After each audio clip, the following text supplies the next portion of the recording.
Hello, today I'm going to share my Steampunk Altered Brushes wood canvas with you.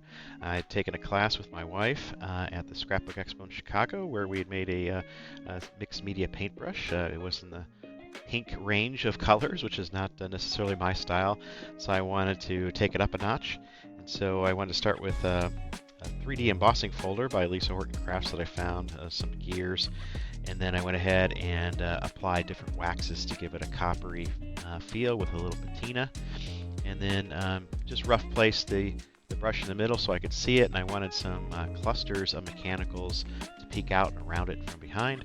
So I went ahead and did that. A lot of mechanical hardware accents from Prima Finivar, as well as Tim Holtz and some other found objects and stuff in my stash. Along with my stash, I had a lot of old paintbrushes that were dried out, and I went ahead and covered them with gesso because I want to include them in the project as well. Then all those little mechanical clusters, I went ahead and waxed to match that background that I had put in there initially. And I started to attach the elements, the brushes around the frame. I like to use hot glue just to hold it in place, but use the heavy body gel to really make it set nice, and that way if there's a temperature shift, nothing falls off. And then I went ahead and used the Finivar's Clear Crackle Texture Paste. I love this texture paste. It goes on and it dries really nice, especially if you leave it overnight.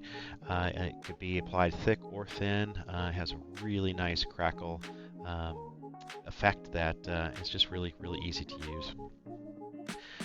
Then once I got all the brushes dried with the black gesso, I went ahead and started to apply some waxes, some aged brass, and then a little patina green just to give it some base colors, and again with the clusters of mechanicals to make them all start to match and gel.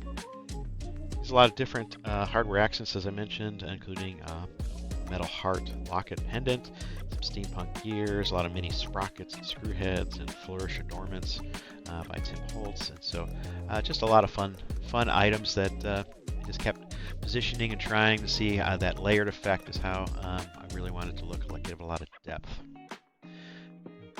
Once that was done, I applied a little more Firebird wax and old white wax to give it some highlights, but I really like the way it turned out.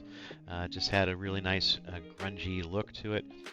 The textures were really neat with the crackle, and just really loved the way it turned out, and I hope you did too. So thank you for watching. I appreciate it, and don't forget, please subscribe.